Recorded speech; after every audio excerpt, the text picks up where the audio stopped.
let's go ahead and give a warm welcome to Josh Jones and Rob Greig from Cornucopias. Thank you, sir. Thank you. Hi, everyone. My name is Josh. I'm with Cornucopias, and thank you all for coming to listen to what we're talking about.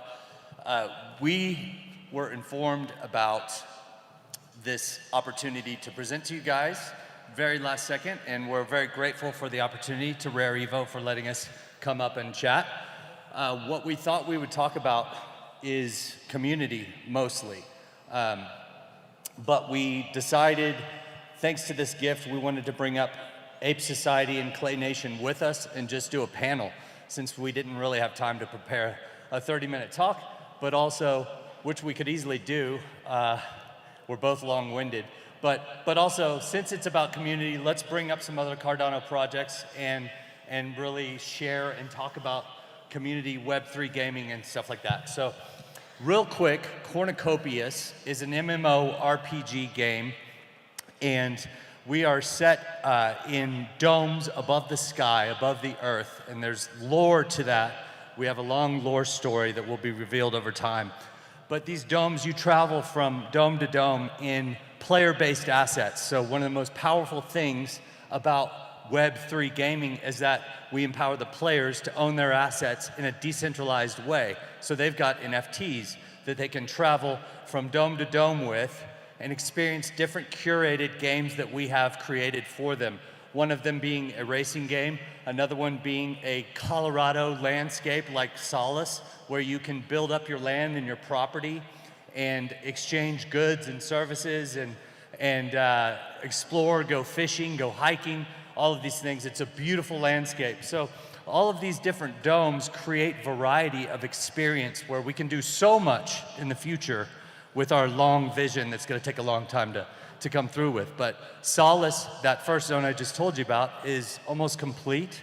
The racing game is launching very soon. The status of our game right now is that we are open up to testing groups of about 150, I believe. Is that correct? So we're launching. We've been in business for 2 years. The game is launching. It's going live. Come to our booth, play the game. We'd love to have you. We're playing all day long. We've got a mining game in there. We've got Toledo Valley that you can run around in. The graphics are AAA quality and 100% custom art. But that's all I'll say. I want to transfer it over to Rob to share a little bit. I wanted to keep it brief to like 5 minutes. I think I did that, but Rob, go for it. Thanks, Josh. Josh and myself, we're both co-CEOs of Cornucopias. So 2 years ago, we set out the vision for this huge MMORPG game, and we've been working really hard to deliver. So far, we've built an amazing rockstar team of nearly 50 people, and along the way, we've accumulated and grown an unbelievable, friendly, family-friendly community. They're very well educated and informed on our game. Now, how do we deliver this massive, massive task of an MMORPG? Well, we're doing this using the Agile functionality, and so how we're doing this is we have created Toledo Valley, and Toledo Valley is a small open world while we're building our game in parallel. So we're building mining, fishing, farming, racing, and all this core functionality you'll see first in Toledo Valley. You'll be able to see it in the demonstrations, and then all this functionality that we're building in parallel will go into the bigger world. So this is our strategy to deliver this huge game. Absolutely. And some of what we're really trying to do with this game is lead with quality. So, and what I mean by that is, like, you could see the graphics behind us and the team that we're putting together. We're trying to bring on the most talented people that are so incredibly passionate about what they do and about their space, about this space, Web3, about gaming, whatever their role is within our company. We really want passion and people that just dive into their role and their job. And you could see the results of that. Leading with quality, we believe, is a great way to bring Web2 gamers over, because they have expectations. They've been gaming for years and years and years, and they have expectations of paramount quality. And if you miss that, they're all over you. Like, you want to talk about FUD. FUD from traditional Web2 gamers is even stronger than FUD in crypto spaces. So we wanted to lead with incredible quality overall. And we feel that that's a great way to bring people in to our vision, to what we're doing, and to make people more aware of what's happening in the Web3 space and in crypto and in Cardano as well.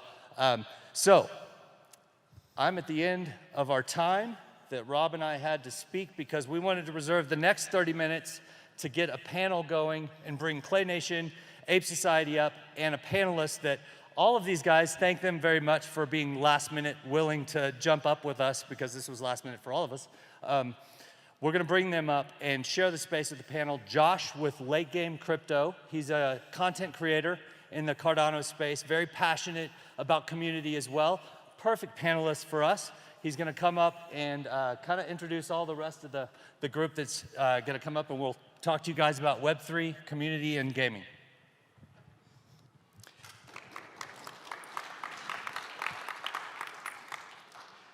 Thank you, everybody, for being here. I did want to give a quick shout out to those on the live stream, to both the Knights Guild and the Corn Mafia. They mobilized behind this thing real quick and got the word out there to the community, and that's the kind of thing that we want to be seeing to strengthen awareness of everything that everybody is doing here. It is my genuine pleasure to share the stage with so many key thought leaders and people that are leading the industry in this space. So I'll first introduce Lara from the Ape Society. Hand of applause. And I will also introduce Lenna and Issy from the Clay Nation. Hello. What's that? We'll sit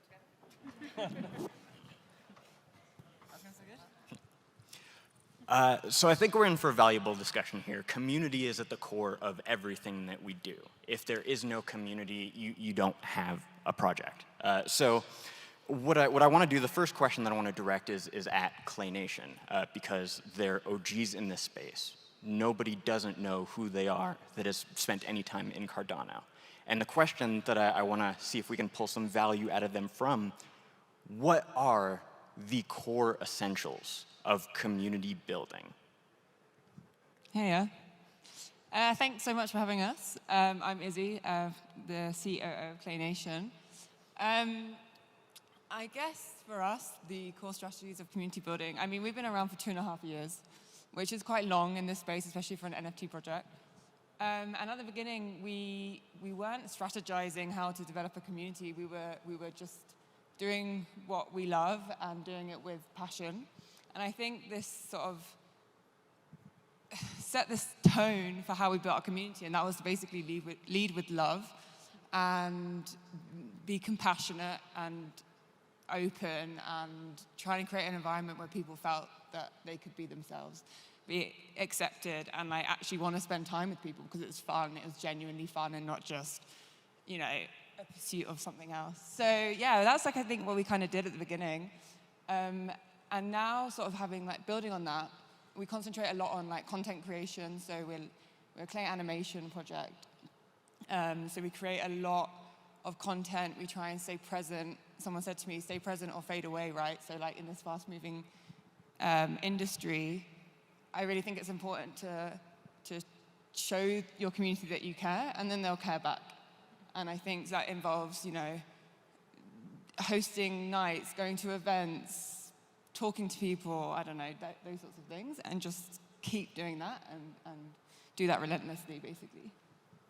That's beautifully put. I think that the passion behind what you guys do is evident.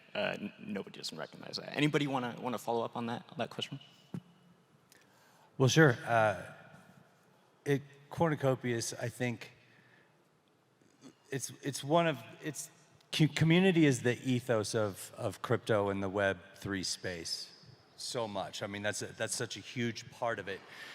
And knowing that, and also knowing how much fun we want to have, we're a game. We're an entertainment company. We want to entertain people and inspire creativity. We're thinking through our values and what our culture, what do we want our culture to be? And it's very similar to what Issy was saying. Like, she said love, I would have said it differently, but that actually says it better than than the way I was going to say it. It's let's treat people well in our community. Let's create a positive space where it's fun to come and engage with others and learn about Web3. Like if a Web 2 person comes in, I want them to have a positive experience. If somebody from another chain comes in, I want them to have a positive experience. I want our community to be welcoming of others, and we want to treat people well in our community. And so that, I mean, you said it incredibly well. So like, treating people with love, I mean, because people want that. And that's like, it makes it a lot more fun. And so we don't have this, we've been very mindful to prevent having a toxic culture in there, or it's all just shilling coins, or it's all FUD about another project, or just, we really try to have rules that help people to come in and engage and enjoy learning about the project, learning about Cornucopias, learning about other things going on as well. People, I think one of the coolest things about our community is they're in there, it's constantly going, they're engaging with one another, talking about, there's been tons of friendships made just from within our Discord. It's really cool to see. Rob might have some more to say about it as well, and I definitely want to hear from the Chief Community Officer of Ape Society. Yeah, I mean, I'll keep my bit brief. I mean, we're building a game for the community and with the community, so we wanted to engage the community early on. That's why we're releasing our game early access, and we're getting as many people as we can playing the game, feeding back to us. So if we need to, we can change some features and adapt them based on feedback really early. So we know that when we go through alpha and then through beta and finally release the game, that we at least have a really good fighting chance to have a game that could be a hit, because we've built it with the community as we've gone along the way. Hello everyone, I'm Lara. I'm the CCO of the Ape Society. Building a community is definitely a hard challenge, and we need to be able to listen to everyone. So apart from what everyone here said, they're all experts in that sense.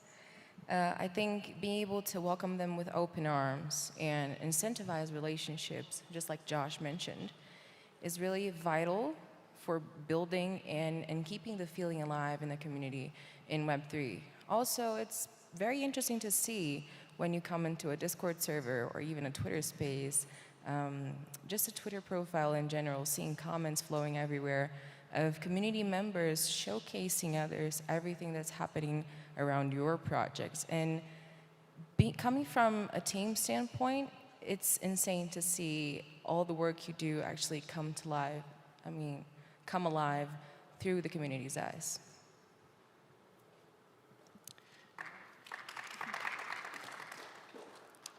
If there isn't a more perfect display than what you see on this stage, all of these projects stick out compared to anybody else because they're doing things differently in the industry. And it definitely makes it easier to rally a community behind something that's unique and powerful, and the founders are passionate about what they're doing.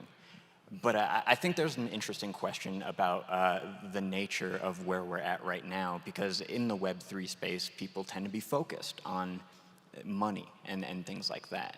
So the question that I want to direct is at the Ape Society, because they, more than anybody, have built an incredibly strong community that rised quickly to the top and is well known beyond just the Cardano space. So the question that I have is, in the bear market, how do you build a community and keep a community strong? It's definitely a challenge throughout the whole process. I mean, the bear market always lasts a long time, and we never know what's going to happen the next day. We're always waiting for something, for some news to come out, and for us to react to it. We have to adapt. We have to overcome. That sounds a bit cliche, but it's the truth. And I believe that incentivizing your own community to build alongside yourself is the key factor in surviving a bear market and building a community during the bear market, because as in the Ape Society, we really love to see people creating their own businesses, creating their own projects, developing everything they need to develop, with our support and other community members' support. So the bear market is definitely tough, but it's not impossible to overcome with full support and everyone behind you. Help Rare Evo showcase a variety of stake pool operators and their missions around the world. Vote for Rare Evo Catalyst Proposal number 106811, facilitating SPO travel and media production at high-value blockchain events worldwide. I would also add, I completely agree with that. I like the bear market, to be honest. And what I mean by that is a lot of the people that aren't necessarily in it they're not really fully in it yet. A lot of the noise kind of quiets down. They may not have been properly introduced to what the real ethos and meaning and essence of crypto and Web3 and decentralization and all of these concepts. What they may not have been fully connected with that, and so they leave, and a lot of the noise kind of dies down, and what you have remaining is people that they're in, you know? The guys and girls that are building right now and that are still in this space are in it for like legit reasons. They're in this space because they believe in it philosophically, principally. You know, it's more than just about money.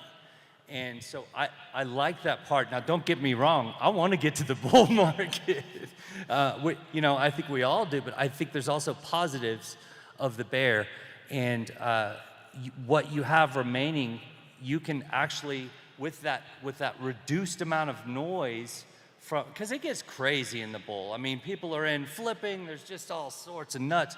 What you have remaining is the ability to build the culture that you want to build, the community that you want to build, in the way that you want to build it, with less distraction, with less noise, and so you can really put the care into it and prepare for the bull, because it's gonna get noisy. And when it gets noisy, you want your community to be prepared to handle all of that traffic and stuff that comes in. And so that's what I'd say on it.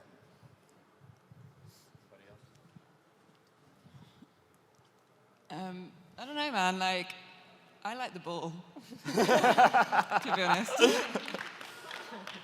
Yeah, actually true, because the energy is different in the community during that time. And I know you said, like, okay, you have that focus during the bear in a sense because you really need to, but the energy is much more challenging in terms of the community as well. So at least during the bull, everyone's excited about everything you do. There are some things that we're putting out now which are freaking awesome, and the reactions are like, eh. And, you know, during the bull, that energy, it does help the team, like our entire team. You know, it can be a bit deflating when there's not that energy coming back. So you have to give a lot to get a bit back. And yeah, need that energy 100%. It really does help. So yeah. Yeah, I think we're concentrating right now on like keeping the energy going, like as best that we can, like supporting the community who are supporting us, like putting our best foot forward, and like just doing the best that we can, considering. And I mean, part of that is also not reading too many Twitter comments, like looking after ourselves in terms of like just staying focused, like working with our team to deliver what we're delivering, and just appreciating the people who are still out there cheerleading for us. I love that. I'd like to actually point you guys out and shout out the level of authenticity that you guys bring to the table, because there's a certain consistency, I think, with the Clay community. You know, it's just about collaboration and interacting with each other, and like I hear about you guys showing up to all of the Cardano events and participating in the community, and that's what it's about. It's more than just yourselves. So thank you for doing that. The next question that I'd like to ask is going to be directed at Josh and Cornucopias. So we're talking very much from a Web3 perspective, and that's where our minds are at a lot, because yeah, that's what we do, that's what we're passionate about. We love NFTs and everything.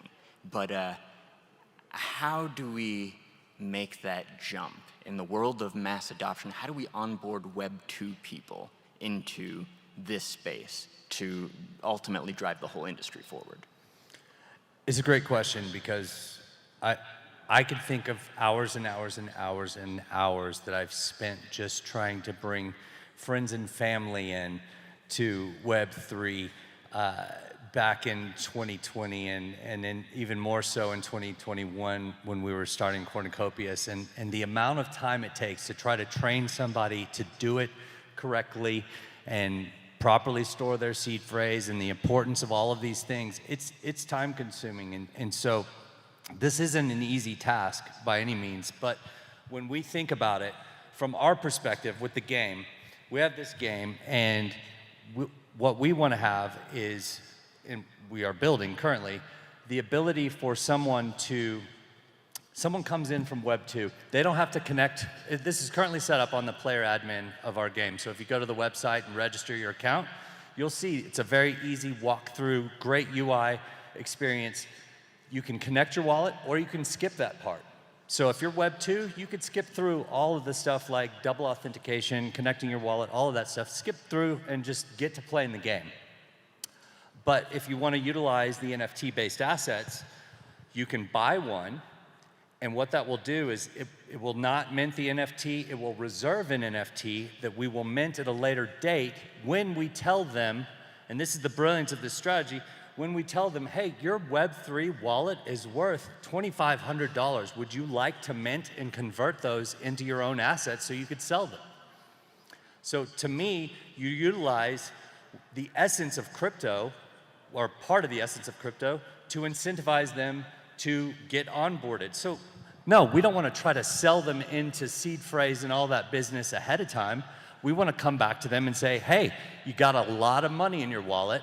All you have to do is go through this simple tutorial to convert that, mint your NFTs, and now you've been onboarded into Web3. That's how we want to do it. We want to lead them with, hey, you've got value there. Come and grab it. And of course, everything we've already said about community, creating a positive experience, embracing people when they come in, being teachable, or teaching people, letting them know in the community, allowing the community to empower others and teach them about Web3 as well. So all of that stuff really matters, but that was just one little example. Yeah, I think to begin with, you have to create a game that will bring in the community. So the game has to be the focus. You can't think of Web3. You have to have this really sticky game that people want to play, and that will naturally expand. Our graphics should compete with Web2 graphics, and we should get attention of the masses. Then, just like a game, you should have progression. So the players that are not Web3, they're coming in, they're playing the game, and they're gently learning and thinking, what these NFTs? What are these collectibles? What is the rest of the community talking about? That we then will have influencers that are naturally coming in, YouTubers, streamers. They will be playing the game, sharing content, and they will also be part of the education of teaching people that actually you do own these assets. Things that you've done before, the in-game currency, your assets in-game, you actually now own them, and you can sell them and trade them. So there is going to be a shift in gaming, but it's going to be slow, gradual. It may even be quick if somebody like Apple or Epic, they come on board really quickly with their games. But I think that's what you do. And behind the scenes, we obviously have our educated community that are growing and growing. So when people do come in and look in our Discord, ask the questions. There's information out there, but yeah, through progression, gently, if you like, leveling up the gamers from Web 2 up to Web 3, and I think that is the best strategy. But it all starts with a really sticky, great game that people want to continuously play. I believe that something Josh brought up, which is really important, is building things simple. When you eliminate the step of Web2 users not actually needing to connect their wallet, you simplify all the processes and you make them want to play even more because they don't have to keep hopping around, going through different steps. And I believe that's one of the most important things in Web3, honestly, because when you overcomplicate things, you tend to push consumers and all your user base away, which is something we definitely don't want as, project teams. And we want to keep people in. So I'm on a different spectrum from what Rob and Josh are. They are in the entertainment, right? I'm in sort of DeFi. And even though our content, our products are more directed to people who are already a little bit more knowledgeable in Web3, we still want to make things simple. So having a clean user experience is definitely the main point here. I mean, of making people avoid having to read tons of stuff before they actually use a product. The less clicks, the better. And that's what they're doing right now. That's what we're aiming to do. That's what Clay Nation is doing on their website, which is amazing, by the way. And, just making sure they actually have a seamless process and do things simply.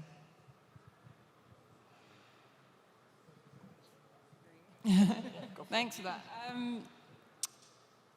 I think for us, there's also an element, I completely agree with what was said. I think there's also an element for us which is about connecting with people on an emotional level. And I think that what we try and do with our characters and our art style and the animations that we put out there is actually try and just create something that anyone can enjoy. You don't have to be into NFTs, you don't have to be into Web3. You might just watch a cool video and think, oh, that's sick. And to really just connect with someone's heart, I guess, with lack of a sort of less cheesy phrase. So I think that's super important, and the storytelling and that side of things. People with Clay, for instance, we're actually bringing something which is very tangible to a lot of people. We're creating something which people are very familiar with. We're just doing something slightly different on the tech end, and that's putting it on the blockchain and doing some other bits. But this is actually something that everyone's very familiar with. Everyone has watched Gumby when they were young, or watched Wallace and Gromit when they were young. And I think that creating that sort of content and just bringing it to a new audience, but saying, all right, you can come along with us and you can still enjoy this too. I love it. This is all incredibly powerful, positive stuff. What I want to try and introduce is a potentially spicy question, and I'll leave it a little open-ended. But is there a wrong way to build a community? Obviously, failing to build a community, not posting on social media or telling anybody that you exist, probably not an effective strategy. But are there ways of doing things that might work in a short-term time frame but might not be sustainable? Are there things that just aren't consistent with the long-term future? Tell me about some of the ways that you guys are trying to be careful to avoid doing things wrong. I mean, the obvious one, I think, is over-promising and under-delivering, because I think that's a huge, huge issue in the space, and something that we are very cautious of, and we've been very cautious of since the beginning. So I think speak less, do more, and show people what you got with putting products out there and putting things out there. I think that's the biggest thing for me. Yeah, I think the wrong way of doing it is doing the way Web2 do, not in being quiet for 10 years, then bringing out of the game, then trying to build a community, not involving the community early on, trying to take a corporate route of extracting as much equity and liquidity out of the community as you can, keeping hold of all the assets, centralizing everything, not having the community have a say. These are all the wrong ways, in my opinion, to build a game. The right ways to build a game is having the community in there and having a really fun game that what people want to come back again and again and again, and have education and constantly get that feedback off the community and allow them to have a say of how your game evolves over time. Completely agree with both of you guys. I want to echo Issy's point as well. There is a pervasive problem in the Web3 space of groups that don't necessarily represent what Web3 is well, and that could be either through nefarious intentions, or it could be through inexperience, or whatever it may be. But the most important thing, back to Izzy's point, is delivering. We've got to be building. We've got to be building and providing something of value to the community. And over-promising, under-delivering, it's really hard not to do, especially if you're a visionary, because you want to think of all of these things that we can do, and especially when you're casting vision, it sounds like, yeah, we're gonna do all these things we'll have that done in 6 months, but the reality is, like, it's really hard to deliver. And so you have to put so much energy just in delivering, and then intentionality in the community around what you're delivering to cultivate that culture that you want. But it's hugely important to just be building. And that's another thing that I do love about the bear market as well. But to your point, I love the bull. That was a great quote. I'm quoting you. But all right.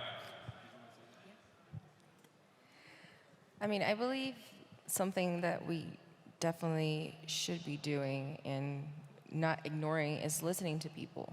I mean, and I don't mean just sitting down and listening, like scheduling a meeting and listening to your community, or maybe reading messages on Discord, because all of that goes away too quickly. You end up missing, we're not on our phones 24/7, right? So being in touch with the community is really important, and through genuine posts or Twitter spaces where conversation flows more loosely, you're actually able to listen to the real opinions of people instead of, because, you know, messages, tones change a lot of what people want to say. So listening from them is really important. You know, having this connection is really important, and not doing that is definitely not a good way to build a community. I've been creating content on YouTube for, I want to say, like 8, 9 years now, and so I've seen plenty of wrong ways to do it. I've done plenty of wrong ways to do it. And I think that when people ask me, like, what's your #1 tip for, like, getting started on a YouTube channel, my #1 answer is always to start. Get on things and get involved. So I think the question that we've answered today is not how do I build a community behind this thing that I'm doing. The question is, like, how do you do community? And I think the way that we've answered that today is by getting involved. So in that, you know, if there's anybody out there that's, like, wanting to learn how to build their own community and get value from what was spoken here on stage, I think the answer to that question is to get plugged in. And I think the best place to start is displayed right here on stage. These are top industry leading examples of what good, strong communities look like. And they're all doing things in their own different, unique way. So that's what I'll leave you with. We've run out of time here. I want to thank Cornucopias for sharing the stage so that we can come and bring more value together as a community, and I hope that I can encourage you all to get plugged in and get involved. So yeah, thank you so much, everybody.